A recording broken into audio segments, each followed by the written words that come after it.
The meals, they tell me what is available and what I would like to eat. I was staying in a house, even though the real leader I cannot see because the commanders were coming and going and coming and going. And they were giving me mineral water until when there was no water around. That's when I drank some water from well endowed food source, or let me just say from the stream. So what did they say they wanted to? They said nothing. The only thing they asked me was, how am I seeing this fight? I said, oh, I'm seeing the fight from their own angle, that we are fighting, just fight, and that God will see us through. Were you speaking from your heart at that moment? I cannot be talking. Well, at the time when you are there, and then the man who commands the music, you have to dance to his music. You have to dance to his music. Now, as I was telling you, no torture, no nothing. They would even ask me what food I would eat, and I stayed in a home throughout. Were you surrounded by, apart from the fighters, who other people were around you? I was in captivity with about I think 6 schoolgirls, 2 teachers, and one other man. I didn't know what it was about. But in the long run, as days went by, the teachers and the school children were taken away, and I was left alone. You, as a former senior official in the Ministry of National Education, did you find out where these teachers and students were from?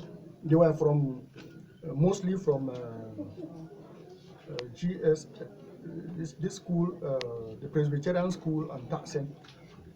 That's where most of them were from.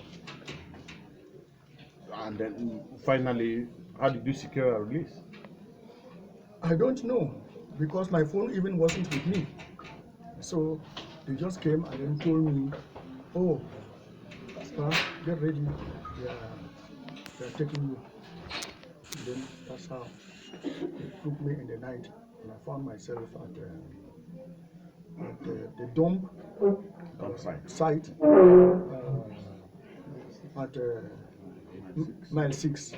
Your Excellency, did they try to ask any finances, as is the case with others, ransom? Yes, I think they did ask some finances, because since my phone wasn't with me, but that one is left at my family. I don't know how they did it, how it went. I don't know.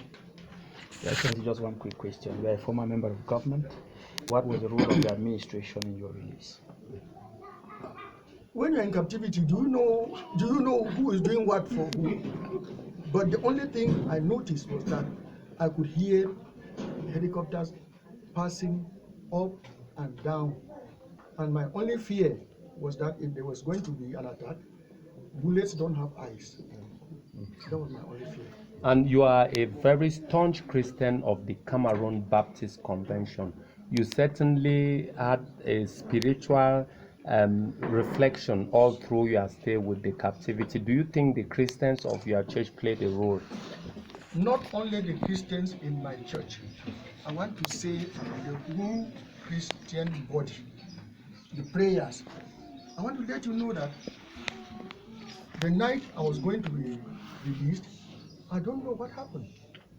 A lady took up her guitar and sat by me and started playing gospel music. That gathered about some 6 other guards around me, and we kept on singing the gospel music until hours after that they said, we're going to drop you. Can you just describe to us what kind of persons took you hostage?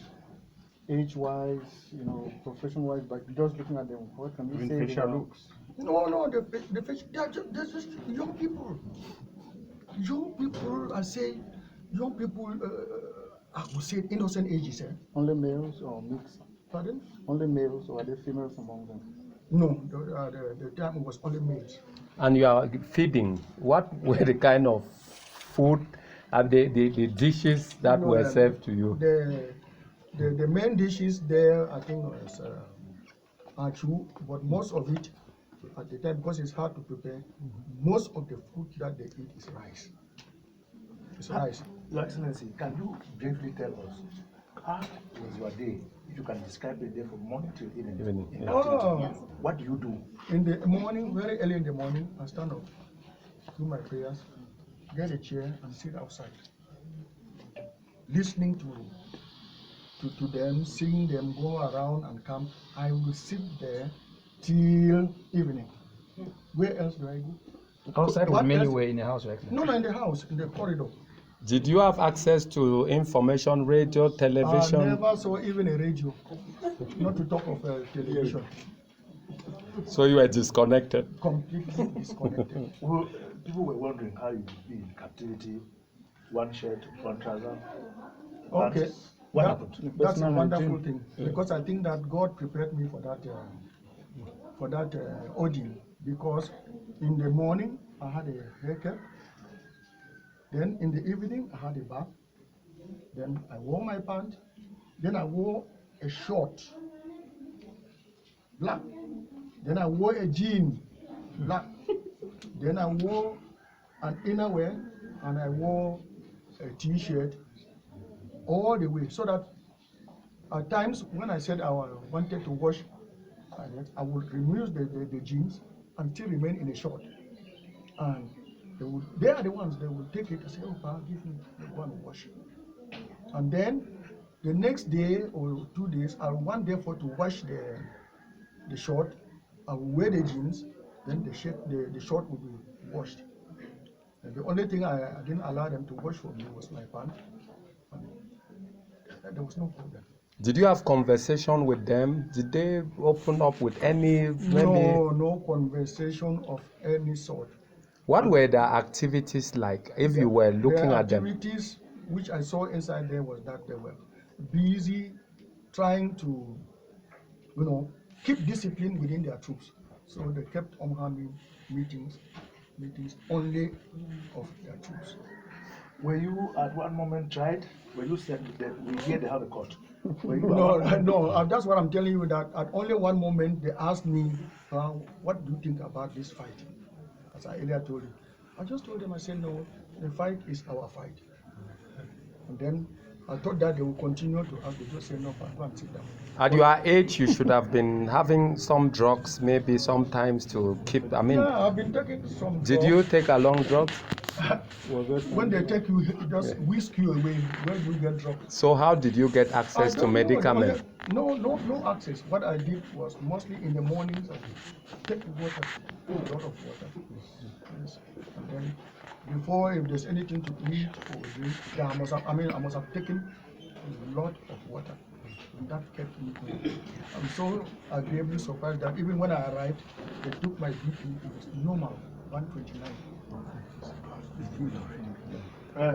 What advice would you give those who are still to visit the place? What advice I would give? I would tell them, once you are there, thanks to their children, to be safe. Thanks for talking to the media, Your Excellency. Thank you.